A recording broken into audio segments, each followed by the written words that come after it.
Welcome to TAC Talks. I'm joined today by Holly Clarke from Peak. Hi, Holly. Thank you for coming down. Thanks for having me. It's good to be here. I'm excited. Good. Brilliant. So look, I would like to get these things off just by a bit of an introduction to Holly Clarke. So I'm Holly. I am the Chief of Staff at Peak. So I joined Peak 2.5 years ago. Joined as an AI Analyst, so like a junior consultant role. Moved into the role of a consultant, then led the team for a while, and now I'm Peak's Chief of Staff. So I work really closely with the CEO, the COO, our VP of Strategy and Corporate Development, and kind of on lots of really cool company projects. Amazing. Okay, great stuff. You know, obviously Chief of Staff over at Peak at the minute, which is incredible. But what about your journey from university to where you are now? Yeah, so when I went to uni, I was there 4 years, went to University of Sheffield. Couldn't rate it highly enough, was amazing. But I did engineering. So I studied and did a master's degree in biomedical engineering, which feels like a bit of a strange jump to then become a consultant for an AI company, or a decision intelligence company as we are now. But back in the day, we were an AI company. So I did my degree, did my 4 years, really enjoyed it. And then at the end, realized that I'd really enjoyed the technical stuff, but I wanted to work with people more and like I'm quite a people person. That was what really was the driver of, enjoying what I did. So I found Peak online, had amazing, their values are very much in line with my own. Their website talks about all these amazing success stories about helping businesses with artificial intelligence. So I applied and became an AI analyst. So AI analyst standing for artificial intelligence analyst, which it was a pretty cool sounding role as well. And worked as an AI analyst for a year. So working with retailers predominantly, helping them find the starting point for their journey with artificial intelligence. So that was really cool. Did that for a year, then moved into a slightly more senior role as an AI consultant, kind of leading those conversations with customers for another year, and then led the team. And now I'm Chief of Staff, something slightly different. Wow, what's the secret? Because I don't know. That's a very quick journey. I couldn't tell you. I think the main secret is find a business that aligns with your values, because then you believe in what you do so much that I think that helps people to enjoy what they do and then excel, hopefully. Love that. And Peak, I think everyone will agree, listen to this podcast, is that Peak have a very, very strong culture. Just not everyone knows that. Yeah, 100%. Yeah, so we've got really clear values. They're written on the wall as you walk into our clubhouse in Manchester, and they're shared across the world, and we think that they're really exciting. Amazing. Fair play. So you're Chief of Staff now. So you touched on it before, but what does that entail? What's your new remit? It's a good question. So Chief of Staff the role is basically to accelerate the output of the office of the CEO. So working really closely with the CEO, the COO, our VP of Strategy and Corporate Development on things like company strategy, communications, culture initiatives, and other special projects that might be going on across the business. So it's really kind of trying to in my day-to-day, I'll try and keep my finger on the pulse of what's going on everywhere and make sure that I can support with the bigger projects that are kind of cross-team. You used some before. It was AI. You were a data decision. Sorry. Yeah, so we are a decision intelligence company. Decision intelligence. So about just over 12 months ago, we created this category of decision intelligence, which is basically using artificial intelligence to make great decisions. So it's not just anymore about the artificial intelligence, but it's about the people behind the decision making as well. So we went from an AI company to a DI company, which is really exciting. Your products at Peak, obviously I know what you do. But for people who don't know what Peak do, say I'm a big retailer coming to you, what are the benefits for me with your products? So we have... I'm asking for a sales pitch, by the way, sorry. It's just, I know that came across like I was like, sell to me.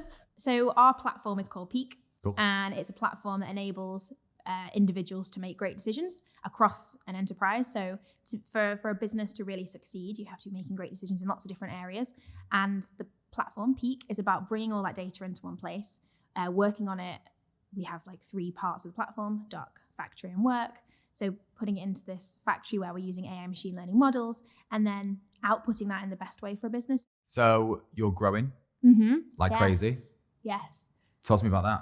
Yeah, so there's by the time this comes out, it'll be maybe 260 something, but 256 of us now. Okay. This year we're hiring 400 more God. people, across the globe. So we've just opened an office in New York. We have 3 offices in India now. One of our founders is from India.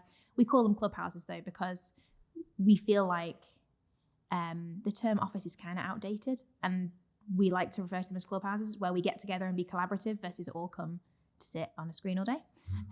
We've got clubhouse in London, in Manchester. Am I missing any?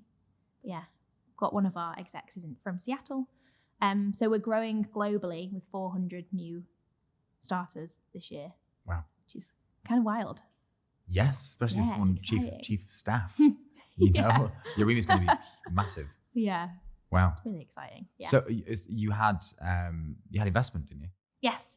Our Series C, led by SoftBank, I think it was June, July time. So that was 75 million, which was really, really exciting, and is helping us to grow even faster than we are now, and grow the category that we've created as well, and become, the biggest voice in that category too. How did Peak celebrate when you got the 75 million sign off? Oh, I was on holiday, and I got this text saying, "You can't tell anyone, but look at this." And it was really, really exciting. It was like a very much pinch me moment. Because like we're all on this journey together, and one of the things that our CEO Rich says is that a lot of us are doing the first thing for our first time. So like this is the first time for me being chief of staff. It was the first time for me being a consultant and leading a team of consultants. So we're all really bought into this journey, and to have SoftBank be just as bought in and have this big investment round is amazing. Yeah, it was like a really big pat on the back for everyone, I think. 75 million, that's just Yeah. It's kind of normal. It's been so normal now. It's like, 75 cool. million. So you're planning on growing again by 400 people, you said? 400 this year. Peak are famous for growing very, very quickly anyway. How have you kept that amazing culture whilst growing so quickly? I think it's about keeping our 5 values at the heart of everything we do. So our 5 values are responsible, driven, curious, smart, and open. And they're on the office, the clubhouse, even the clubhouse wall.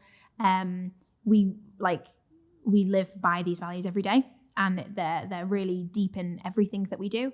And I think keeping them at the heart of everything we do, no matter where we are in the world, has really helped us grow the team whilst also keeping that culture. But I think it's also important to remember that as we grow globally, like as we have these new clubhouses in New York, a third opening in India, we need to make sure that our culture is like it evolves with those clubhouses. So we don't want to just have our static culture that doesn't evolve with the people we're bringing into the business. So that's what we're particularly thinking about this year, is how do we make sure that it evolves and reflects the like global nature of the whole business. Yeah, that's a strange one, isn't it? Because your culture in New York is going to be slightly different than the one in Manchester. So what is it?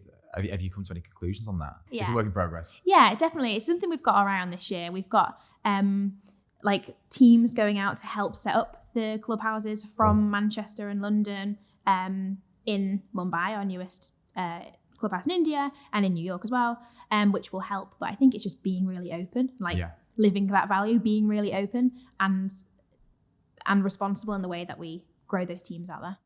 Because a culture, I guess, must be something that's just consistently evolving, consistently like a fluid concept, right? Yeah, definitely. And that's why I think it's always important to keep your eye on it. And as we've been through COVID, we've moved to now hybrid working. That has helped our culture evolve too. So we're clubhouse first. Well, in Manchester, clubhouse first. So I'll do probably 4 or 5 days in every week because I love being in. Fair enough. But it's kind of around 3 every week from the clubhouse, and then a couple from home, because that then helps with other responsibilities that people might have. The school run in the morning, in the evening, that's other caring responsibilities. If you're working remotely, you have a little bit more leverage over that. Which opens up the pool that you're fishing from, I guess. Yeah. And it just helps evolve our culture with the way that the world is moving, which is like so much more online now. Does your hiring strategy take into account that incredible culture you have as well? I mean, when you're hiring people, how do you make sure that you're hiring the right people for the business? Yeah, I mean, hiring is extremely exciting, but can be kind of tricky because you're trying to make sure that you have people that fit with the values of the company, but also that fit the requirements of every role. So we just make sure that we bake in questions about our values into everything that we do in every role that we hire for, whether that's a graduate role or someone who's coming in on internship to, an exec or senior leader in the business. Everyone will always have the same level of values questions attached to their process and the hiring process. I'm never as clever as the people that I have on the podcast. So democratizing data, what does that mean? So we talk about democratizing artificial intelligence, and it basically means, or democratizing decision intelligence, I guess. It's basically making it accessible for everyone. So one of the key things that is in our long-term strategy to do is to make artificial intelligence accessible to all. So whether you're a student at university studying data science, you want to be making great decisions with the data you have, to someone working in a business, to someone leading an enterprise, all of those people should be able to use artificial intelligence, no matter how small or large the cause or organization.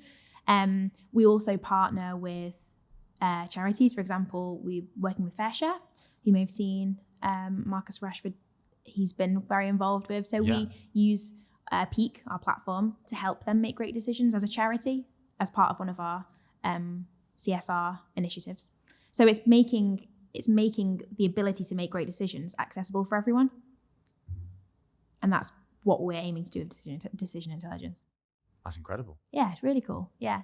Is CSR a big part of Peak? Yeah. We are really, really CSR, inclusion and diversity, and well-being are all massive parts of the culture at Peak, and we have committees for each, which means that those three things are covered in everything that we do. So every year, everyone has a day they can take volunteering with a charity. It's not annual leave. It's not like a sick day. It's a day that you should be taking, and we encourage people to spend with a charity. Wow. Our employee benefits cover loads of different mental health and other well-being support, physical and mental health. And then we're really passionate about inclusion and diversity and have some big pledges and big goals that we want to hit in the next couple of years with how diverse and inclusive we are as a business. And it's great to see, I guess, you're not really a small business anymore. I know, it's I don't know what to call us now. Yeah, you're Peak. Yeah. You're Peak. But it's great to see businesses like Peak taking that into consideration and really focusing on it. And watch this space, I guess. Yeah, definitely. Yeah. From a culture point of view, then, we'll keep going on about culture. One thing I wanted to ask, and I needed to ask on the podcast. Yeah. We used to be in your building. Yes. And we've accidentally been up by mistake to your floor and looked out. Accident or not accident? I don't know. It's a nice floor. No comment. And awesome offices. Yeah, really so cool, aren't cool. they? Yeah. Plants. Everywhere. Yeah. Can you just, because you mentioned it to me, can you talk about how you got to that decision to put plants everywhere? Yeah. So pre the lockdown, we had one floor in this building, the 12th floor. And then over lockdown, we hired a lot of people, we continued to grow, and we needed a second floor as well. And I think at the time, the decision was made that, if we're going to be taking a second floor of this building, we'll just do a rehaul of both of them, especially because now if we're moving to hybrid working, we need more places for people to take quiet calls if they're joining a call remotely and that sort of stuff, which the office didn't quite cater to, or the clubhouse even didn't quite cater to before. So what we did at the time was, there was a survey that went around, lots of questions like, what type of atmosphere might you find the most inspiring or appropriate for work, or these sorts of things. Kind of exciting, like where would you want to be on holiday? Where would you most like to read a book? This sort of stuff. And that all culminated in this really cool idea, which was that one of the floors should be for quiet working, one of the floors should be slightly more noisy, but there should be plants everywhere. That was like a key theme that came up, that people said they wanted lots of plants, lots of greenery, so that it feels like a jungle in the sky, I think it was called. So we have, I don't know how many plants we have. Must be over 100, I'd have thought. Oh my maybe. God. So many. But it means that when you walk into the clubhouse, it doesn't feel like an old office. Yeah. It feels like you're there to learn, to learn from people, to teach, to be collaborative with people. And it's a genuinely exciting place to come, which makes a massive difference if you're there, for a lot of your week. Absolutely. As a recruiter, I go and visit loads of offices. Yeah. And I see some fantastic ones. I see some not so fantastic ones. And when I say not fantastic, I think that what you just said there is very, very like old school, draconian, and it tends to go hand in hand with businesses that aren't flexible or I don't know how to explain it, but yeah, it definitely is. And I think if you focus on your office space, it's weird. The more you're not in the office, the more you focus on your office space. So when people are in the office, maybe they appreciate it more. Yeah. I don't know. Yeah. And I think a key thing as well is which is why I think we're seeing more people moving back into working from the clubhouse now, is like differentiating between office and home. Yeah. And like just generally for all of us, like for many of us who work at an office or at a clubhouse every day and then have to go home. Like that was quite difficult over lockdown. I found it anyway, difficult to switch off from work and then start my evening if I was in the same place all day. For having somewhere you enjoy coming to work and like physically going somewhere for work is really, really important. But then equally, you have to balance that with a good work-life balance and not burning yourself out. Yeah. During COVID, I was like a 2-bed flat, but for a portion of time, my flatmate did I have COVID? One of us had COVID either way. And my desk was here and my bed was like a foot away. So I was literally getting out of bed, just sitting up at my desk like, and then just going back to bed again. It was depressing. Yeah. Oh gosh, definitely. Yeah. And this is why like you've got to love what you do, but you've also got to be able to switch off from it as well. Absolutely. And a friend of mine, Amelia, she's been on the podcast, Amelia Banton. She talks about that. She talks about slowing down, taking time away from work. Yeah. To really bolster your work. Yeah. And improve it. And I've done it, and I did it like a couple of weeks ago. It was way before Christmas. I'm a terrible advocate of it, but I did it once and I just turned everything off, phone, everything, and just sat in bed with a little notepad and just like thought about stuff. Yeah. And at first it was really hard, but it was, but I just came up with some like crazy ideas, some I think really good ideas. Nice. That I've never thought of if I was just like out and like walking around on the phone. Yeah. Just talking about that. Do you do anything around helping people follow their passions outside of work? And maybe not passions, but like hobbies and that sort of stuff. I guess flexibility comes into that.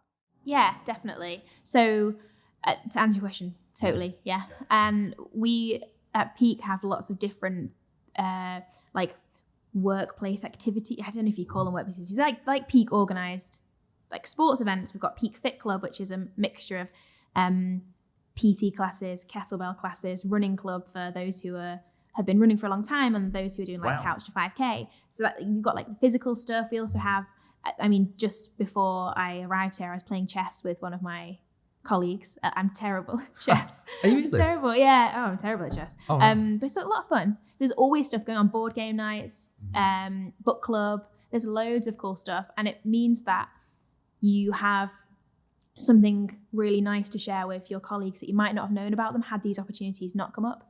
So for example, if we didn't have a board game night, or if my friend who I was playing chess with hadn't suggested that we should all start playing chess at lunchtimes if we wanted to, I would never have got into that and probably wouldn't have spent as much time with people who are now great friends. So it's important not just for Peak to support what we do outside of work by making sure that we all have proper lunch breaks and not eating through meetings or eating at our desks.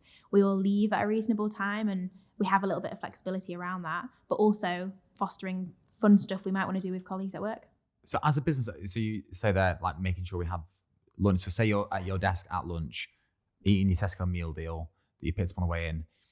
What would some of the managers say? Be like, what are you doing? I'd be the only one doing it. I would. Sometimes you can. Sometimes, to be fair, I'm quite a bit naughty for doing this at home. If I'll just turn my camera off and eat my lunch.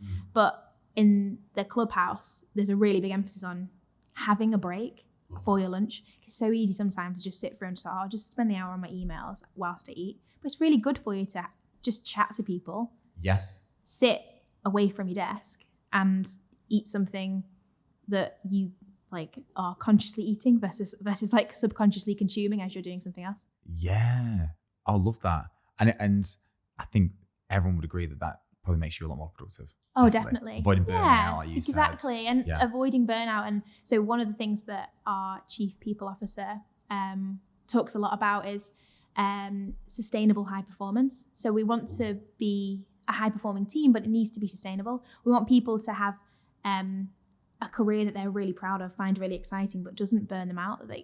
That we don't want people to join peak and then after a couple of years it's overwhelming. Yeah, and they peak. Exactly. yeah. So it's really, so all of these things put together, all of our physical and mental health resources, Peak Fit Club, all of the different activities and committees we have as a company all support this culture that is really about excelling but in a sustainable way, and not burning out and not running yourself into the ground, and enjoying it while you do it.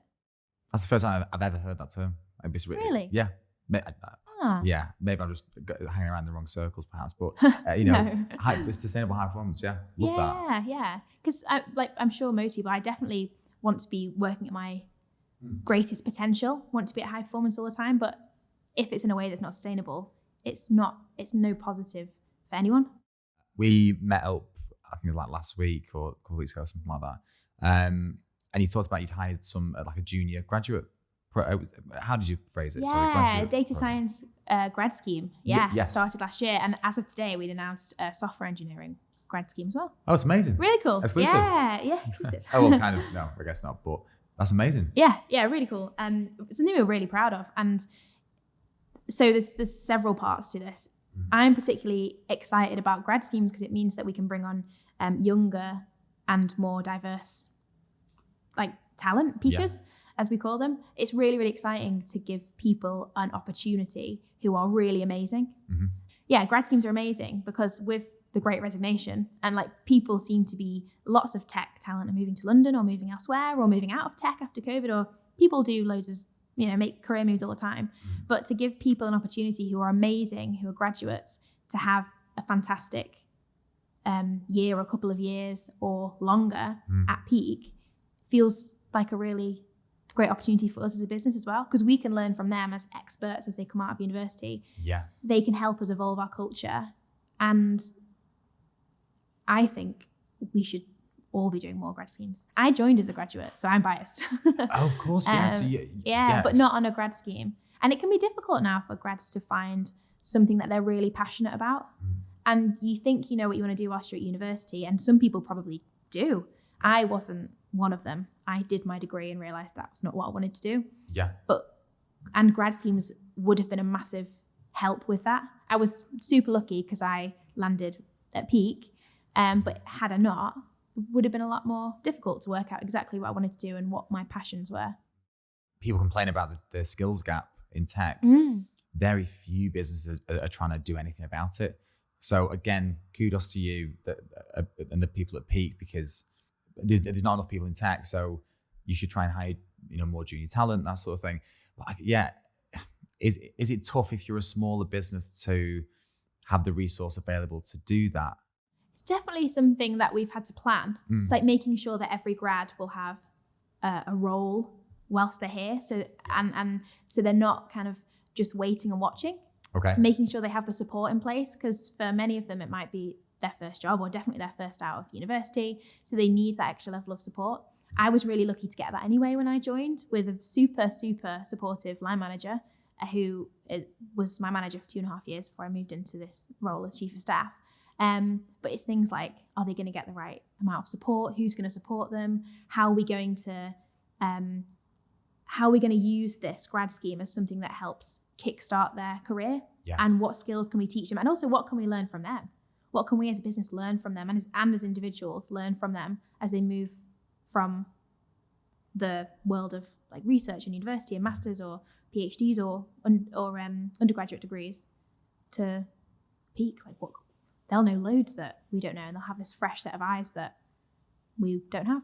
Of course, yeah. Well, the fresh set of eyes, absolutely, yeah. Yeah. So you're not getting stuck in your ways as a business. Have you had any success stories from grad people coming in? Oh, I'm sure we've got loads. You'll have to ask our head of data science. They'll have loads. But just a small personal one. One of our graduates set up a friendly so we have a 5-side football. Nice. Set up a friendly version So for people who've never played football before, which I can't wait for because I've never played football. Oh, yeah. Did you play? Good fun. No, it's this week. Oh, really? I'll keep you posted. Yeah. I'm terrible at football. So, yeah, I think we need to do that. Yeah, tax as well. Yeah. But that's like a really nice thing for someone to join a business and 6 months later be posting on the public channels that we have on Slack, hey, I'm thinking about doing this thing. And for so many people to turn around and say, that's amazing, I'm in. It's just like a credit to how well the grads have settled in. Yeah, and that you've created an environment where they can do that and they don't feel like they're stepping out of line or anything. I mean, we talked to someone just before, and he was talking about speaking with kind of radical candor in a way. Yeah. We're creating an environment where you want to. I think it was the rework model that Google had used, and it was someone did some research. I'll have to listen back to the podcast, but it was all around kind of welcoming criticism, and that sort of thing. And I think it kind of comes into that as well, like people being free to speak and talk about what they want to talk about and speak about what's on the mind. If they've got ideas, it's not like, manager, can I do this or whatever? Yeah. It's just like, just boom, just do it. Yeah, you know? Definitely. Being in a culture where you feel empowered is so important. Yeah. And I think it's one of those things that you may not notice until you're somewhere where you don't feel empowered or in a situation where you don't feel empowered. A good culture is really easy to talk about, but a bad culture is, I think, is really kind of tough to identify a lot of the time. But like I said, you're in a good, when you're in a good one. Yeah. And it becomes obvious when you move into a bad one, I would imagine. Not that not that you know. Not that I know, I'm quite lucky. But yeah, would become a lot more obvious. But no, it's great. I love being at Peak. So loads of growth. The new software engineering grad scheme. Yeah. Anything else going on that we need to know about? Or that you can tell us about? There's something really exciting, which is the community that we're starting. I thought you were going to say something really exciting, but I can't tell you about it. I could just say that. Cool. Sorry, go on. No, another exciting thing is that we, back in November, started our series of events, Altitude X. So we had our first conference. It was amazing at Mayfield Depot. And whilst we were there, we announced that we were starting a community. So the idea is that it's to empower commercial data science. So as a data scientist, there might be networks or forums or places you can go to have technical questions answered or to get support with technical questions. But what happens if you have like a challenge with stakeholders or implementation or business logic? So it's this network of data scientists, prospective data scientists, those in education as lecturers or students, those working in businesses, outside of businesses, in agencies or consultancies. So everyone who's interested to join this network, the Peak community, to empower commercial data science everywhere, which is really cool. Wow, that's incredible. Yeah, it's amazing. Yeah. So you only had one of those so far? So we announced at our conference Altitude X that the community was forming. We're going to start. And so, yeah, just been fantastic since. And how can people get onto that? Just search Altitude X, Peak, and So to come to the events we're running at the conference series, it'll be online. But then to join the community, that'll be on the Peak website as well. Wow, amazing! Yeah, really cool. So this year we're really encouraging all of those in the industry to join our data science community because we think it's going to be a really exciting place to be. Yeah, sounds awesome. As we always like to end the podcasts with the question of, if you were talking to either a younger you or someone looking to get into the tech community, what would you recommend? What would be your advice? Oh, the first things that come to mind is, the first thing is just persevere. Cool. It can be really tricky and it can be tempting to apply to companies or apply for jobs that aren't quite right. And I just found I just needed to, and advice to my younger self would be continue to persevere because you'll get there in the end. I think another thing is reading a lot. If there's something that really piques your interest, read about it, research it, get really into the weeds with it and find out as much as you can. Because if you're really interested in it, could make a great career. Do something that you enjoy every day. There's that quote, isn't there? Do something you enjoy every day and it doesn't feel like you're working. And how true that is, I don't know. But I think some of it definitely rings true. You've got to do what you enjoy, persevere with applying for stuff and making sure it's right for you. Reading a lot. I'm a big reader anyway. So reading a lot about a topic that you're interested in, and then reach out. Reach out to hiring managers, reach out on LinkedIn. Even if there isn't a role available online, it doesn't mean that there isn't going to be one that's coming up in the next few months. And just you reaching out might then open a door that might not have been open had you not. Yeah. And that, especially that last point as well, I couldn't agree more on, is that the tech community is so helpful. Yeah, to yeah, everybody. Definitely. Yeah. So selfless as well. It's such it is a true community. So if you are looking for stuff like that, and everyone will help you. Thank you for coming down. It's been lovely. Yeah, it's been good fun. Yeah, and I'm so excited to see what happens with Peak in the next 12 months.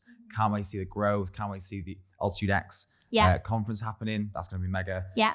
And how the grad scheme goes and all the other stuff you've got going on. So thank you. And probably worth mentioning that we'll put all the resources that talked about in this podcast down below and links so you can go to them. And thank you.